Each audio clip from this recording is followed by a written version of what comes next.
तमाम प्रतिक्रियाएं सामने आ रही है और साफ तौर पर हम देखते हैं कि चाहे चुनावी दिन हो या फिर रिजल्ट का दिन हो, तमाम नेता जो है वो मंदिर जाते हैं, पूजा अर्चना करते हैं। आज भी ऐसी तस्वीरें देखने को मिली। लेकिन दिल्ली की अगर बात कर ले तो दिल्ली के दिल पर कौन राज करेगा? और जो शुरुआती रुझान है, कल ही चुनाव आयोग ने साफ कर दिया था कि जो पोस्टल बैलेट है सबसे पहले उसी की गिनती होगी और विपक्ष भी लगातार ये मांग करता रहा है। देखिए, अभी तक नतीजे नहीं आए और विपक्ष ने प्रहार करना शुरू कर दिया है। सत्ता पक्ष पर साफ तौर पर कह रहे हैं कि अगर जीतते हैं तो ईवीएम को ये दोष जाएगा। वहीं सत्ता पक्ष भी खुलकर अपनी बात सामने रख रही है, लेकिन जो मांग थी उनकी उसको कहीं न कहीं पूरा किया गया है। पोस्टल बैलेट की पहले गिनती होगी और उसके बाद ईवीएम की।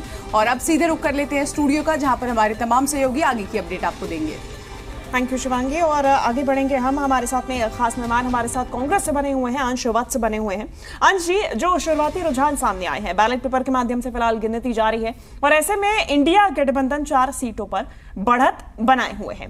तो 0 से 4 फिलहाल बढ़त की मैं बात कर रही हूं, नतीजा भी क्लियर नहीं है, लेकिन किला भेदने में कामयाब हो पाएंगे?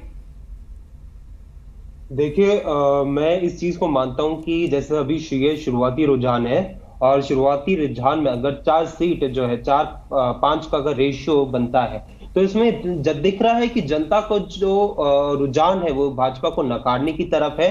और ये जो रुझान है, शुरुआती रुझान है, आगे अगर आप देखते रहेंगे तो किस प्रकार से भाजपा का पूरा सफाया हो जाएगा यहां से, तो वो दिखता रहेगा। क्योंकि जनता भाजपा को वोट दे, इसका कोई कारण आज जनता को दिख नहीं रहा है। क्योंकि किसानों को उन्होंने क्या दिया? खालिस्तानी बोला, 3 कृषि कानून दिए, कर्ज के बोझ कतल उनको दाब दिया, युवाओं को उन्होंने बेरोजगारी दी, 45 वर्ष में सबसे ज्यादा पेपर लीक, इतने सारे मामला है। वही कांग्रेस पार्टी उनको डिलीवर करने की बात कर रही है। तो जनता जो है वो ये देख रही है कि किसके बीच में उनको चुनना है, किसको चुनना, और उसकी बेसिस पे वो अपना एनालिसिस जो है वो कर रही है। अगर ये शुरुआती रुझान जो है, मैं ऐसा मानता हूं कि शुरुआती रुझान में ही जिस प्रकार से इंडिया गठबंधन ने एक अच्छी बढ़त बनाई है और आगे भी एक बनाते रहेंगे, जिस प्रकार से आगे रुझान चलता रहेगा, तो हम यही कह रहे हैं कि हमारे जो 295 प्लस जो सीटें का जो हमारे इंडिया गठबंधन ने, राष्ट्रीय अध्यक्ष आदरणीय मल्लिकार्जुन खड़गे जी ने जो कहा है कि आने वाली है इंडिया गठबंधन की, तो उसी पे आज भी हम लोग कायम है कि इंडिया गठबंधन की 295 प्लस सीटें आने वाली हैं। और इंडिया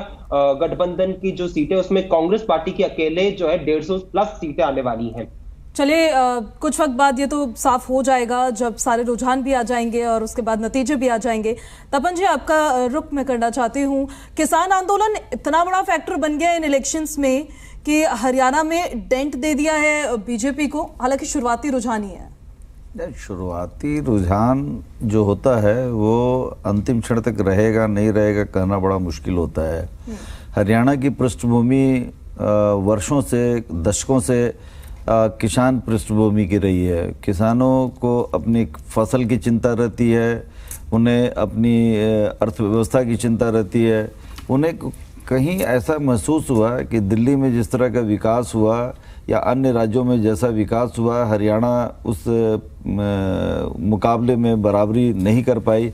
वहाँ पर लोगों की आमदनी का जो औसत होता था वो पहले ज़्यादा आता था, उसकी तुलना में कम हुआ। अब उसको कंपनसेट करने का प्रयास में सरकार में बदलाव लाया गया। मुख्यमंत्री वहाँ सैनी जी को बनाया गया जो खट्टर जी के समर्थक थे, उनके विश्वास पात्र थे। मुझे लगता है कि कहीं कोई शासन पर पकड़ की कमी होने के कारण हुआ, जिसके कारण आधी दोनों, मुझे लगता है कि इंडिया और एनडीए जो है दोनों में बराबरी का टक्कर चल रहा है। ये लोकतंत्र में अपनी अपनी बातें रखने का सबको मौका मिलता है। और दूसरी बात है कि पिछली बार जब चुनाव हुआ था 2019 में, तो 9 सीटें बीजेपी के पास आई थी, 1 सीट कांग्रेस के पास गई थी। इस बीच में अपने अपने स्तर पर कांग्रेस ने प्रयास किया, आम आदमी पार्टी ने किया। आम आदमी पार्टी और कांग्रेस में जब सीटों का बंटवारा हो रहा था तो 1 सीट आम आदमी पार्टी को मिली और 9 सीट कांग्रेस ने लड़ने का फैसला किया। इन 9 सीटों में मुझे लगता है कि 4 सीट पर कांग्रेस अभी मजबूत स्थिति में दिख रही है।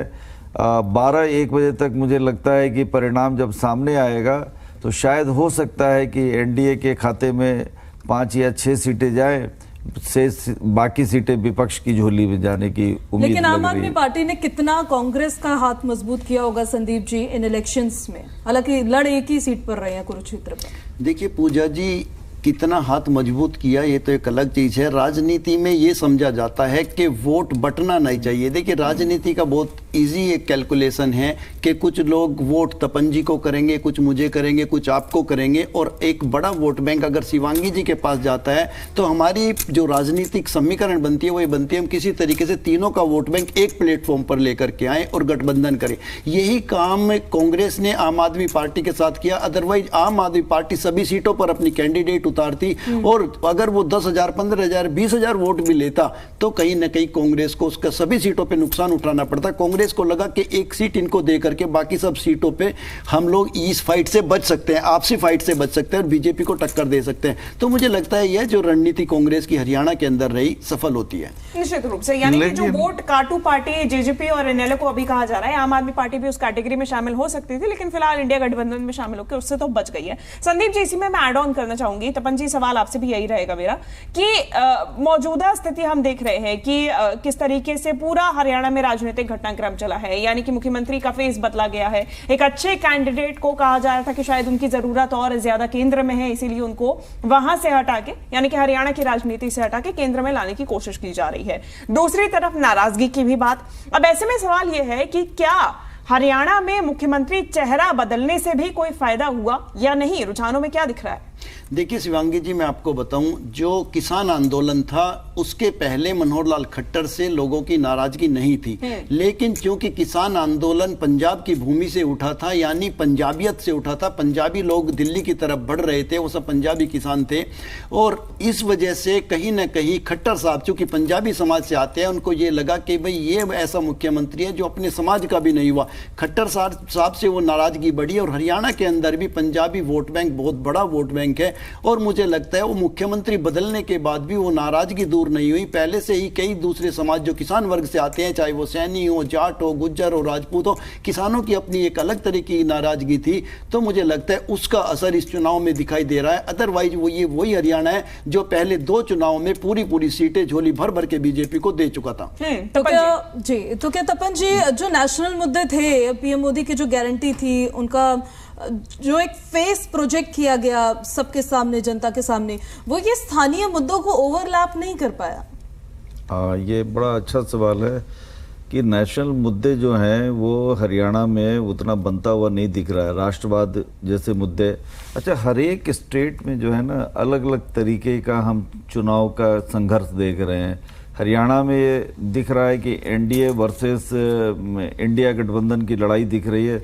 पंजाब में अलग किस्म का दिख रहा है, वहाँ पर इस तरह का गठबंधन नहीं हुआ, तो वहाँ आम आदमी पार्टी और कांग्रेस में ही संघर्ष दिख रहा है कि कांग्रेस यदि 5 सीटें हासिल कर रही हैं तो 4 सीटें आम आदमी पार्टी के पास आ रही है, और बीजेपी और अकाली दल में गठबंधन नहीं हुआ तो दोनों दलों को कोई खास नहीं। तो हर राज्य में अलग अलग चीज़ें दिख रही है।